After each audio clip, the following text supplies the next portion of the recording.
O dia que deveria ser o ápice da felicidade de Beatriz transformou-se em um pesadelo coreografado por quem deveria acolhê-la.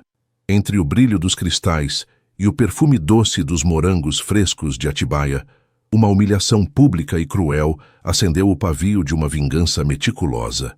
O silêncio sepulcral que se seguiu ao envio de uma única palavra no celular foi apenas o primeiro passo para desmoronar o império de aparências de uma família que acreditava ser intocável. Prepare-se para uma jornada de dor, estratégia e uma superação que ninguém viu chegar. Antes de começarmos essa história incrível, não se esqueça de curtir o vídeo, se inscrever no canal e contar pra gente nos comentários de onde você está ouvindo essa história. O perfume das orquídeas brancas, as famosas flores de Atibaia, impregnava o ar do salão de festas no alto da Serra da Mantiqueira. Eu olhava para o espelho do camarim, ajustando o véu de seda que parecia pesar toneladas sobre meus ombros.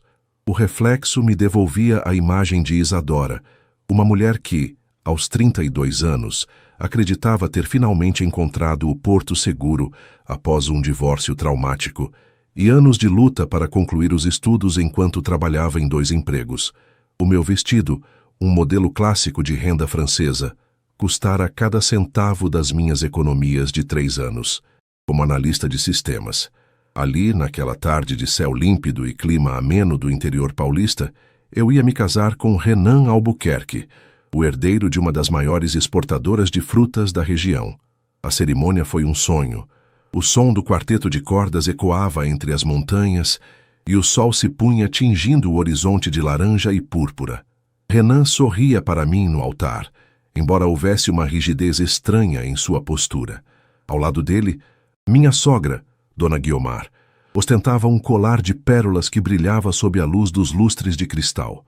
Ela nunca escondeu que me considerava uma intrusa, uma mulher de fora, que não pertencia ao círculo de sobrenomes tradicionais e contas bancárias recheadas em reais de Atibaia. O Dr. Otávio, meu sogro, mantinha aquela expressão de tédio aristocrático, como se o meu sim fosse apenas uma formalidade burocrática desagradável. A recepção começou com um banquete impecável. O cheiro de risoto de cogumelos e o tilintar das taças de cristal boêmio preenchiam o salão de mármore. Eu circulava entre as mesas, segurando a barra do vestido, tentando ignorar os olhares de soslaio das primas de Renan. Eu me sentia vitoriosa.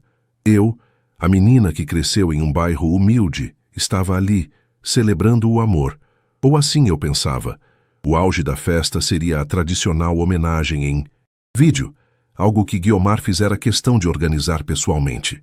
Uma surpresa para a nora querida, ela dissera com um sorriso gélido semanas antes. As luzes se apagaram. Um telão gigantesco de LED desceu do teto.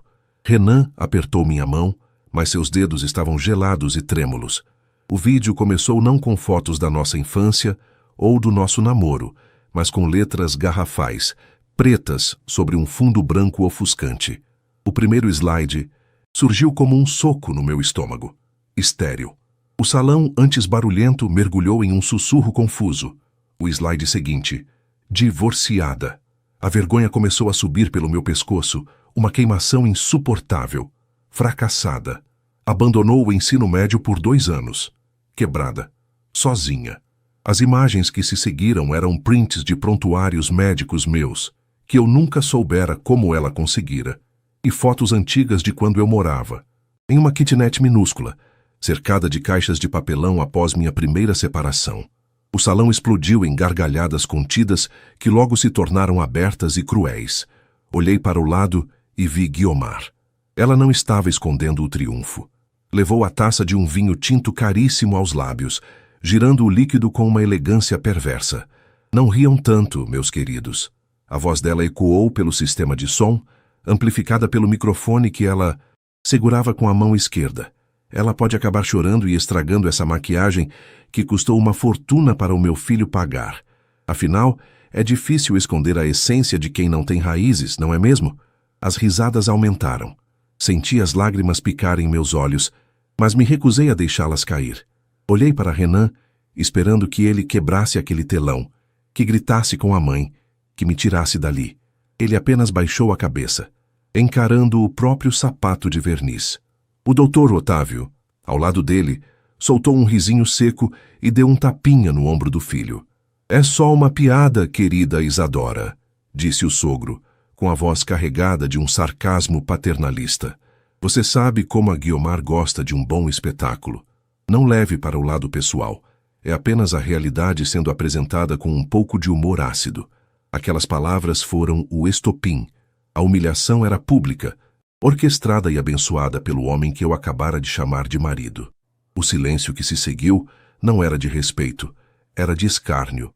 Eu era o entretenimento da noite, a vergonha que eles haviam decidido expor para garantir que eu soubesse exatamente qual era o meu lugar, abaixo dos pés deles. Apertei os punhos, sentindo as unhas cravarem na palma das mãos. A dor física era um âncora que me impedia de desmoronar. Eu não era a menina, assustada da kitnet. Eu era uma especialista em segurança cibernética e infraestrutura de dados que passara os últimos 6 meses fingindo ser apenas uma rostinho bonito, enquanto mapeava silenciosamente cada podre daquela família. Eu sabia que Guiomar era cruel, só não sabia que ela seria tão burra a ponto de me atacar no meu território. A tecnologia. Tirei o celular que estava escondido sob a mesa principal, camuflado pelo arranjo de flores. Meus dedos não tremeram. Eu já tinha tudo preparado.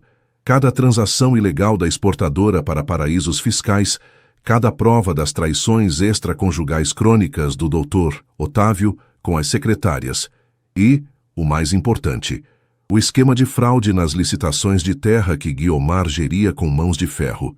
Eu esperava usar aquilo apenas como proteção futura, mas eles haviam acabado de declarar guerra em rede nacional. Digitei uma única palavra no aplicativo de mensagens criptografadas que eu mesma havia desenvolvido. Começar. O comando foi enviado para o servidor remoto que eu mantinha. Em questão de segundos, o sistema de som da festa, que estava conectado à rede Wi-Fi do sítio, emitiu um ruído agudo, como um estalo elétrico. O vídeo das ofensas travou.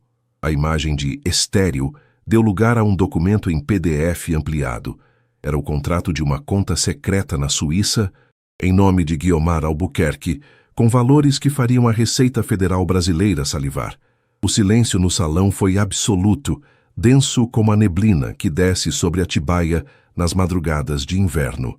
O sorriso de Guiomar desapareceu instantaneamente, sua pele tornando-se da cor do mármore do chão. Dr. Otávio engasgou com o vinho, tossindo violentamente, enquanto os olhos esbugalhados tentavam processar os números na tela. Eu me levantei, lentamente, ajeitando o véu com uma calma gélida que assustou até a mim mesma. A piada agora vai começar de verdade, dona Guiomar. Sussurrei, embora minha voz tenha saído firme o suficiente para que as mesas próximas ouvissem. E eu garanto que ninguém vai rir no final. Olhei para Renan, que finalmente levantou os olhos, agora cheios de terror. Ele sabia que eu tinha as chaves do reino, e eu acabara de girar a primeira fechadura. O casamento estava morto, mas a minha nova vida estava apenas começando sob os escombros daquela festa de luxo. O silêncio que se instalou no salão de festas era tão denso que eu podia ouvir o zumbido sutil dos equipamentos eletrônicos e a respiração ofegante de Dona Guiomar logo atrás de mim. O PDF projetado no telão de LED não era apenas um documento, era a certidão de óbito da reputação imaculada dos Albuquerque. Ali, em letras frias e números incontestáveis, estava a prova de que a grande damas da sociedade de Atibaia operava uma rede de contas laranjas para desviar lucros da exportadora de frutas, sonegando milhões em impostos que deveriam ter irrigado a economia local. O cheiro do risoto de cogumelos, que antes parecia sofisticado, agora embrulhava o meu estômago com uma náusea ácida. "Desliguem isso! Agora!" O grito de Dr. Otávio rasgou a mudez do ambiente. Sua voz, normalmente grave e autoritária, falhou em um agudo de puro pânico. Ele avançou em direção à mesa de som, tropeçando nos arranjos de flores que decoravam o caminho. Eu não me movi. Fiquei parada no centro do palco improvisado, sentindo o peso do meu vestido de noiva como se fosse uma armadura. Renan tentou segurar meu braço, seus olhos castanhos transbordando uma mistura de choque e súplica. Aquele homem, com quem eu pretendia dividir a vida, parecia um estranho completo. Isa, o que você fez? Por que está destruindo a minha família? Ele sussurrou, a voz trêmula. Olhei fixamente nos olhos dele. Aquele era o momento em que eu deveria sentir pena, mas só sentia um vazio gélido. Sua família, Renan, respondi, mantendo o tom de voz baixo e controlado. No momento em que você permitiu que sua mãe me humilhasse na frente de 300 pessoas, você escolheu o lado dela. Eu só estou equilibrando a balança. No telão, as imagens começaram a passar automaticamente. Eu havia programado um script que não apenas exibia os documentos, mas também fotos de reuniões secretas em restaurantes caros de São Paulo, onde Guiomar e Otávio brindavam com políticos locais enquanto discutiam o esquema de fraude nas licitações de terras para o plantio de morangos. Os convidados, muitos deles sócios e figuras influentes da região, sacaram seus celulares. O brilho das telas dos aparelhos criava uma constelação de testemunhas oculares. O escândalo estava sendo transmitido em tempo real para os grupos de WhatsApp da alta sociedade paulista. Dona Guiomar finalmente recuperou o fôlego. Ela caminhou em minha direção, o rosto vermelho de fúria, os lábios tremendo sob a camada pesada de batom carmim. O colar de pérolas, que antes parecia um símbolo de elegância, agora parecia uma coleira apertada demais em seu pescoço envelhecido. Você é uma criminosa, ela sibilou, a poucos centímetros do meu rosto. Você invadiu nossos sistemas. Você não é nada, Isadora. Uma órfã de classe média que tentou dar o golpe do baú e agora está tentando nos extorquir com essas montagens grosseiras. Eu dei um passo para trás, não por medo, mas para garantir que todos ouvissem minha resposta. Não é extorsão, Guiomar. É auditoria cidadã. E não se preocupe com a invasão de sistema. Como sua nora querida, eu tive acesso físico a todos os seus dispositivos nos últimos 6 meses. Você me tratava como a empregada invisível da casa, lembra? Isadora, segura minha bolsa. Isadora, limpe o teclado do meu laptop que derramei café. Foi um prazer enorme coletar cada bit de informação enquanto você me chamava de incompetente. O som de um celular tocando alto quebrou o momento. Era o telefone do Dr. Otávio. Ele olhou para a tela e empalideceu ainda mais. Provavelmente era o advogado da família ou algum sócio querendo explicações imediatas. O caos se instalou de vez. Alguns convidados começaram a se retirar apressadamente, querendo se desvincular daquela cena antes que a polícia, que eu sabia que chegaria em breve, batesse à porta do sítio. Eu não esperei o fim da festa. Dei as costas para o altar, para o bolo de 5 andares, que agora parecia uma escultura de gelo derretendo, e caminhei em direção à saída. O vento frio da Serra da Mantiqueira atingiu meu rosto, trazendo o aroma de terra úmida e mato, o cheiro real de Atibaia, longe do perfume sufocante dos salões. No estacionamento, meu carro, um sedã simples que eu mantivera por segurança, estava pronto. Dentro do veículo, joguei o véu no banco do passageiro. Meus dedos ainda estavam levemente trêmulos, não de medo, mas pela descarga de adrenalina. Liguei o motor e vi, pelo retrovisor, as luzes da festa diminuindo enquanto eu descia a estrada sinuosa. Eu sabia que a represália seria pesada. Os Albuquerque tinham dinheiro, contatos e uma sede de vingança que igualava a minha, mas eles tinham algo a perder: a reputação e a liberdade. Eu, por outro lado, já tinha perdido tudo o que importava no momento em que percebi que meu casamento era uma mentira. Dirigi até um pequeno hotel-fazenda na periferia da cidade, onde havia reservado um quarto sob um nome falso semanas atrás. O quarto era simples, com paredes de madeira e o som constante de grilos na janela. Sentei-me na cama, ainda vestida de noiva, e abri meu laptop. A fase 1 estava completa. A humilhação pública fora devolvida com juros e correção monetária. Mas a vingança real não era apenas expor os podres, era tomar deles o que eles mais amavam: o controle sobre a terra e o legado da família. Eu sabia que Renan viria atrás de mim. Ele conhecia meus esconderijos mentais, mas não meus esconderijos físicos. O que ele não sabia era que, Durante o tempo em que morei na mansão dos Albuquerque, eu não apenas mapeei as finanças, mas também descobri o segredo de ouro de Otávio. Um segredo que envolvia a propriedade legítima das terras onde o Império de Morangos fora construído. Terras que, legalmente, pertenciam a uma pequena cooperativa de agricultores que fora enganada décadas atrás e cuja documentação original eu havia localizado enterrada em um cofre esquecido no escritório da fazenda. O meu celular vibrou. Era uma mensagem de um número desconhecido. Eles estão acionando a segurança privada. Saia daí agora. Era de Carlos, o antigo motorista da família que Guiomar demitira sem justa causa e sem pagar os direitos básicos há 2 anos. Ele fora meu aliado silencioso, meus olhos e ouvidos dentro da estrutura da mansão. Senti um frio na espinha. A guerra estava apenas esquentando. Os Albuquerque não se entregariam sem lutar. E em uma cidade pequena como Atibaia, onde o dinheiro comprava silêncios e favores, eu ainda era o alvo mais fácil. Olhei para o meu vestido branco, agora manchado de terra na barra. Peguei uma tesoura de costura que estava na minha bolsa e comecei a cortar o tecido caro, transformando o símbolo da minha submissão em algo que eu pudesse usar para me mover rápido. Eu não era mais a vergonha da família. Eu era a tempestade que eles mesmos haviam cultivado. E a colheita, eu prometi a mim mesma, enquanto o sol ameaçava nascer sobre as montanhas. Seria amarga para cada um deles. O som da tesoura cortando a seda do meu vestido de noiva era o único ruído no quarto, além do coachar incessante dos sapos na represa próxima ao Hotel Fazenda. Cada pedaço de renda que caía no chão de madeira parecia um fragmento daquela ilusão que eu alimentei por 2 anos. Eu não era mais a nora perfeita ou a esposa troféu, sob os restos do que fora um modelo de R$ 10.000. Eu vestia agora uma calça jeans escura e uma jaqueta de couro que eu havia deixado estrategicamente escondida na mala de emergência. O cheiro de mofo suave do quarto misturava-se ao aroma de café fresco que eu mesma passara na pequena cafeteira elétrica, buscando uma lucidez que o cansaço tentava me roubar. A mensagem de Carlos me mantinha em alerta máximo.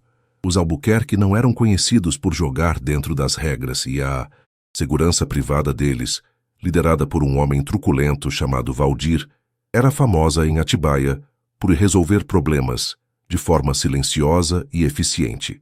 Eu sabia que, para eles, eu agora era o problema número 1. Olhei para a tela do meu laptop, onde os dados continuavam a ser processados. A Anifase 2 exigia precisão cirúrgica. Eu não podia apenas denunciá-los à polícia. Eu precisava arrancar a fundação sobre a qual aquele império de arrogância fora construído. Saí do quarto pelos fundos, evitando a recepção iluminada. O ar da madrugada em Atibaia era cortante, carregado com a umidade da Serra da Mantiqueira. Caminhei por uma trilha de terra batida que eu conhecia bem, uma rota usada pelos funcionários da manutenção, até chegar a um pequeno recuo na estrada vicinal onde deixara o sedã estacionado. No caminho, o som de um motor potente ecoou pela rodovia principal. Vi as luzes de um SUV preto, o modelo exato que a segurança da família usava, subindo a colina em direção ao hotel. Meu coração martelou contra as costelas, uma batida frenética e surda. Entrei no carro e saí sem acender os faróis, guiando-me apenas pelo brilho pálido da lua, até estar longe o suficiente para não ser notada. Meu destino era a Vila de São João, um bairro rural onde o tempo parecia ter parado. Lá, em uma casa de duisimo, alvenaria simples cercada por pés de café e jabuticabeiras, vivia seu Benício. Ele era um homem de 70 anos, com as mãos calejadas pela terra e os olhos cansados de quem vira a justiça ser comprada repetidas vezes. Benício fora o líder da antiga cooperativa de frutas da Mantiqueira, o grupo que fora literalmente expulso de suas terras ancestrais por uma manobra jurídica obscura arquitetada pelo Dr. Otávio Albuquerque nos anos 90. Cheguei por volta das 4 da manhã. O cheiro de lenha queimando no fogão indicava que ele já estava acordado. Quando bati à porta, ele me atendeu com uma espingarda de cano curto na mão, que logo baixou ao me reconhecer. Eu o visitara várias vezes nos últimos meses, fingindo ser uma pesquisadora de história local interessada na fundação da cidade. Isadora, o que aconteceu? Você parece que viu um fantasma, disse ele, a voz rouca e acolhedora. Seu Benício, os fantasmas finalmente saíram do armário, respondi, entrando na cozinha e sentindo o calor reconfortante do ambiente. Eu achei o cofre no escritório da fazenda. Eu consegui as escrituras originais e as atas das assembleias que foram falsificadas. O senhor não estava louco. Eles nunca compraram aquelas terras. Eles as roubaram com a ajuda de um tabelião que já morreu. Mas os registros no cartório central de Bragança Paulista nunca foram atualizados corretamente. Coloquei os documentos impressos e o pendrive sobre a mesa de fórmica gasta. Benício pegou um par de óculos remendados com fita adesiva e começou a ler. Suas mãos tremiam levemente. Vi uma lágrima solitária escorrer por seu rosto marcado pelo sol. Aquilo não era apenas sobre dinheiro para ele. Era sobre a dignidade de dezenas de famílias que acabaram na miséria enquanto os Albuquerque serviam vinhos de safras exclusivas em taças de cristal. Eles destruíram vidas, minha filha. O pai do Renan, ele não tem alma. Benício sussurrou, a voz carregada de uma dor antiga. Eu sei, seu Benício. E é por isso que vamos dar o golpe final amanhã. O senhor ainda tem contato com o Dr. Hélio, o advogado que tentou ajudar vocês na época? Ele ainda está vivo, sim. Mora em Campinas, mas nunca esqueceu esse caso. Ele dizia que era a maior injustiça da carreira dele. Ligue para ele. Agora, digam que temos a prova cabal. Eu vou enviar os arquivos digitais para o Ministério Público e para os principais jornais do Estado. Atibaia vai acordar pequena demais para o ego da dona Guiomar. Enquanto Benício fazia a ligação, eu me permiti um momento de fraqueza. Sentei-me no banco de madeira e fechei os olhos. A imagem de Renan no altar, com sua covardia, silenciosa, me assombrava. Eu realmente o amara? Ou eu amara a ideia de estabilidade que ele representava? A traição dele doía mais do que os ataques de Guiomar. Guiomar era uma vilã declarada. Renan era o cúmplice que fingia inocência enquanto colhia os frutos do crime. Ele sabia da infertilidade dela. Ele sabia dos segredos da família. E ele me deixou entrar naquela cova de leões apenas para ter alguém que parecesse bem nas fotos de família. Meu celular vibrou. Uma notificação de um banco internacional. O sistema que eu invadira detectara uma movimentação massiva. Guiomar estava tentando transferir fundos das contas brasileiras para uma offshore nas Ilhas Cayman. Ela estava se preparando para fugir, provavelmente levando Otávio e Renan junto. Ah, não desta vez, Guiomar, murmurei para mim mesma, meus dedos voando sobre o teclado do laptop que eu abrira sobre a mesa da cozinha. Apertei a tecla Enter com uma satisfação quase física. O bloqueio judicial que eu havia facilitado através de um canal anônimo com a Polícia Federal entrou em vigor no exato momento em que ela tentava autenticar a transferência. A conta foi congelada por suspeita de lavagem de dinheiro e evasão de divisas. Em algum lugar naquela mansão no alto da colina, Dona Guiomar estava, naquele momento, encarando uma tela de carro em seu computador de última geração. Olhei pela janela da cozinha de seu Benício e vi o primeiro clarão do amanhecer sobre as montanhas de Atibaia. A névoa estava se dissipando, revelando a paisagem verde e vibrante. A caçada estava prestes a se inverter. Eu não era mais a presa escondida na mata. Eu era a arquiteta do cerco. O próximo capítulo da história dos Albuquerque não seria escrito em colunas sociais, mas nas páginas policiais. Está pronto, seu Benício? Perguntei, levantando-me e sentindo uma energia renovada correr pelas minhas veias. Mais do que nunca, Isadora. Vamos recuperar o que é nosso. Eu balancei a cabeça positivamente. A vingança estava quase completa. Mas eu sabia que o animal encurralado é o mais perigoso. Os Albuquerque ainda tinham uma última carta na manga, e eu precisava estar pronta para o confronto final na sede da Syngenta exportadora, onde tudo seria decidido sob a luz impiedosa do sol do meio-dia. O sol do meio-dia em Atibaia não tinha a doçura das tardes de primavera. Ele era impiedoso, brilhando sobre o telhado de zinco da exportadora Albuquerque e criando miragens de calor sobre o asfalto da rodovia Dom Pedro I. Eu observava a movimentação do pátio de longe, sentada no banco do carona do carro do doutor Arnaldo, o advogado indicado por seu Benício. O cheiro de morangos maduros, que normalmente seria agradável, ali parecia impregnado com o odor metálico de máquinas e o suor da exploração. Eu sentia cada batida do meu coração como um tambor ecoando no peito, uma mistura de ansiedade e uma estranha, mas sólida, paz interior. Tem certeza de que quer entrar lá agora, Isadora? Arnaldo perguntou, ajustando os óculos e conferindo a pasta de couro recheada com as liminares de reintegração de posse e o bloqueio de bens. A polícia militar já está a caminho para garantir o cumprimento da ordem, mas os ânimos estarão exaltados. Eu preciso olhar nos olhos dela, Arnaldo. Eu passei meses baixando a cabeça naquela mansão, ouvindo que eu era na-vergonhas daquela linhagem de criminosos. Hoje, eu quero ver quem realmente tem motivos para se envergonhar. Respondi, minha voz saindo mais firme do que eu imaginava. Saímos do carro e caminhamos em direção à recepção de vidro espelhado. O barulho das esteiras transportando caixas de frutas ao fundo era um lembrete constante da riqueza que estava sendo drenada naquele momento. Assim que entramos, vi Valdir, o chefe da segurança, falando freneticamente ao rádio. Ele me viu e congelou, a mão instintivamente indo para o coldre na cintura. Antes que ele desse um passo, 2 viaturas da polícia militar encostaram no pátio, as sirenes desligadas, mas as luzes vermelhas e azuis refletindo na fachada de luxo. Subimos para a diretoria sem sermos impedidos. O ambiente estava em polvorosa. Secretárias falavam ao telefone simultaneamente e o som de papéis sendo triturados vinha de uma das salas. Empurrei a porta dupla da sala de Otávio Albuquerque. Lá estavam eles. Guiomar, com o cabelo impecável, mas os olhos injetados de sangue. Otávio, suando copiosamente enquanto tentava falar com alguém em um telefone fixo. E Renan, sentado em uma poltrona de couro, com as mãos escondendo o rosto. "O que é isso?" Guiomar gritou, levantando-se assim que me viu. "Você tem a audácia de pisar aqui depois daquele espetáculo ridículo no casamento? Valdir, tire essa mulher daqui agora." O Valdir está ocupado explicando aos oficiais lá fora por que ele está tentando esconder documentos de movimentação financeira, dona Guiomar.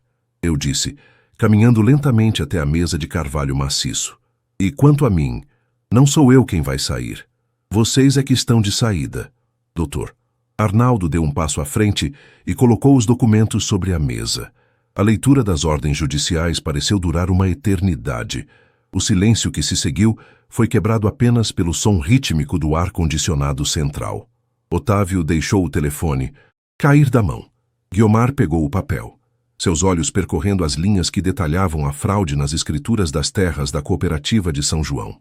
"Isso é impossível", ela balbuciou, a voz subindo de tom. "Essas terras são nossas há 30 anos. Esse velho, esse tal de Benício, é um lunático que nunca teve nada. Você fabricou isso, sua miserável. Você é uma golpista." "Não, Guiomar.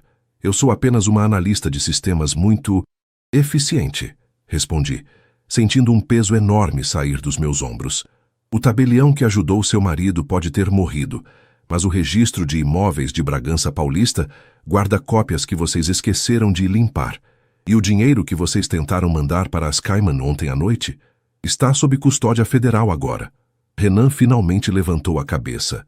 Ele caminhou até mim, os olhos marejados, tentando segurar minha mão. Eu me esquivei, como se ele fosse uma brasa quente. "Isa, por favor. Eu não sabia de tudo. Eu juro. Minha mãe que cuidava de tudo. Vamos conversar. Eu te amo. A gente pode recomeçar longe disso tudo." "Eu te amo?"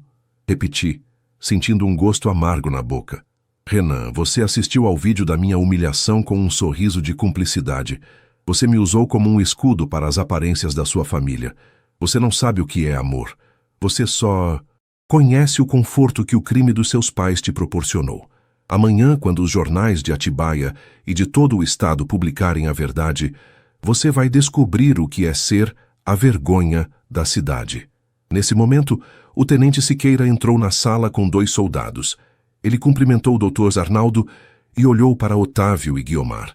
"Dr. Otávio Albuquerque? Dona Guiomar Albuquerque?" Temos um mandado de condução coercitiva para depoimento sobre o inquérito de lavagem de dinheiro e estelionato.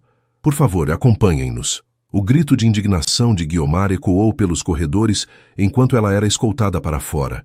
Ela tentou resistir, chamando todos de incompetentes e jurando que voltaria para esmagar a todos. Eu a vi passar pela porta, a mulher que se achava a rainha da mantiqueira, sendo levada para o banco de trás de uma viatura comum. Otávio foi em silêncio, o semblante de um homem que sabia que o castelo de cartas finalmente havia desabado. Fiquei na sala por alguns minutos, observando o pátio lá embaixo.